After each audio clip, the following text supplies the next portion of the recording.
80% of our revenues were inside the United States.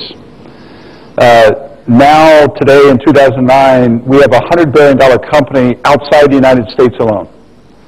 So we're a multitude bigger, and our business outside the United States is growing faster than the business inside the U.S. So the notion of how to manage a global company and how to keep that going forward is foremost on my mind. I would say it boils down to ultimately a couple of fundamentals. First, it has to do with people. We have to constantly be focused on recruiting, training, and developing the world's best people. We try to instill in them a sense for the culture of GE, but at the same time giving them the freedom to act, to win in their own markets. We try to build careers where they're broad and deep at the same time, and it starts with a great human resource practice. The second thing, I think, is really a focus on customers. And in GE, we strive very hard to make sure that the relationships with customers on a global basis is personal, not impersonal, that the leaders have great relationships with customers like Reliance or other customers and partners we have in a country like India, and that we don't act like a customer in Chicago gets better treatment than a customer in Delhi. We build processes and practices every place we go. And the third one, and maybe the most important one, is how we interface with society and with government, because it's very important to be a long-term player. I always say simply, to be a great global company, you have to know how to make money in a country for your investors, and you have to know how to make money for a country so you're welcome over the long term. And it's this dual purpose of knowing how to make money in a country and for a country is what makes you a welcome part and a welcome investor no matter how long you're around. The last thing I would say is that the unique role of the CEO, I think, in globalization is twofold. The first one is picking, when's the time? Because the world's a big place. You can't be all things to all people in every country. But you have to sense when a country is going through some kind of change where you really want to drop the anchor deep. I was in Indonesia this week. We've been in Indonesia for 80 years. But you get the sense that this may be the moment to drop and build deeper roots in Indonesia, make more investment, because that country might be getting ready for this kind of progress. So the first job of the CEO is to sense the moment of time. And the second job of the CEO is to continue to be flexible as things change. Jack Welch sensed the moment of time for India was 1991. He sent us all here, myself included, because he said, there's a great leader in India right now. They've got smart people. This is the time to come to India. He was right, but for all the wrong reasons. The original projection was that the market was going to grow. It didn't grow for probably a decade. But what we discovered when we came here was the vast resource of tremendous human talent. And that's how we built BPO. That's how we built a tech center in Bangalore. So the CEO has two jobs: knowing the moment of time, and then having constancy of purpose over the long term, because nothing's ever perfect. Things change rapidly. And that sense of timing and endurance, I think, is what we have to do to make globalization really work. Jeff, listening to you talk about Jack Welch reminds me of 1988. And it's a CII mission led by Ratan Tata, Rahul Bajaj, Jamshid Godrej, and myself. And we had trips out at 6 in the morning to your corporate headquarters. And in 1988, he was really negative about India. You can't do business in India. But I'm so glad it's changed. And you're here and you're doing well. Mukesh, let me turn to you. Your company has become really a major leader and is seen as a very successful company, and of course this whole tradition of large shareholders and number of shareholders and looking after them and all that.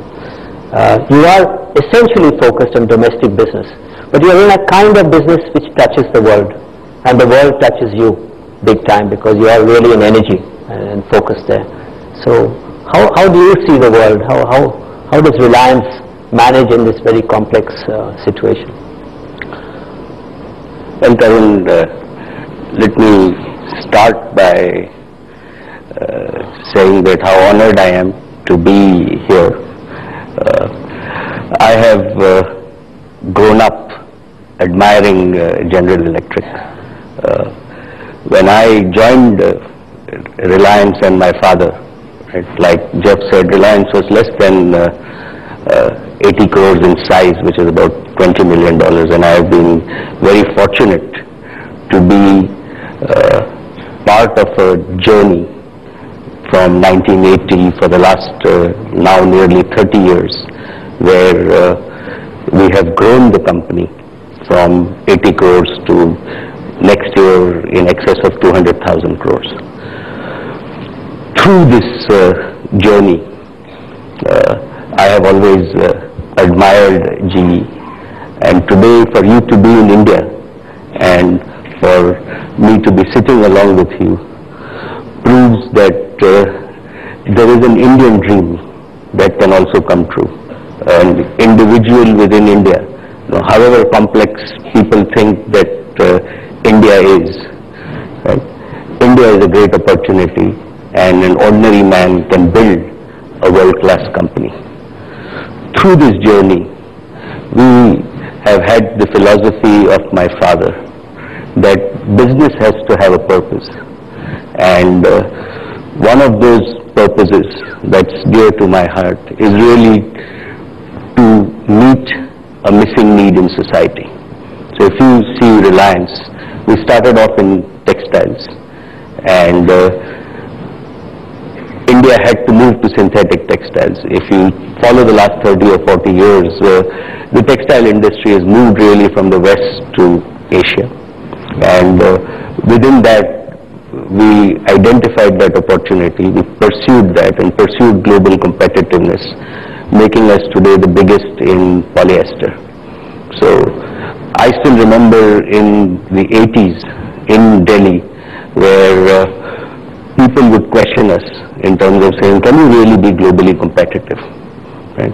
They would put in export obligations, saying we don't like, but those were days of bureaucracies, Jeff. So he said, don't trust you guys, like, if you are going to spend my foreign exchange, you better earn it, and we'll put an export obligation on you. And come 25 years from now, 70% of Reliance is exports. We then went on and did the same thing in the plastic industry, which again improves quality of life. We further backward integrated with that in refining.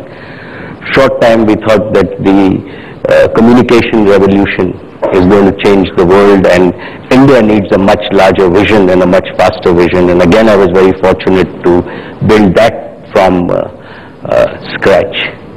And finally, we thought that a country like India cannot not be endowed with natural resources, and we explored on the east coast of India.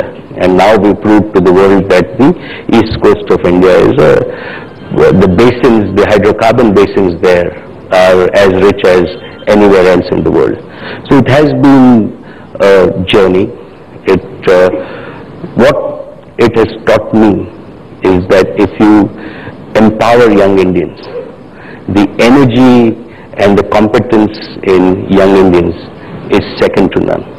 What they need is opportunity, empowerment, and leadership. And with that, India's time really has come. And lots of people think that India is a country of 1 billion problems. I am a big believer that India is a country of 1 billion opportunities. And that's what my 30 years has taught me.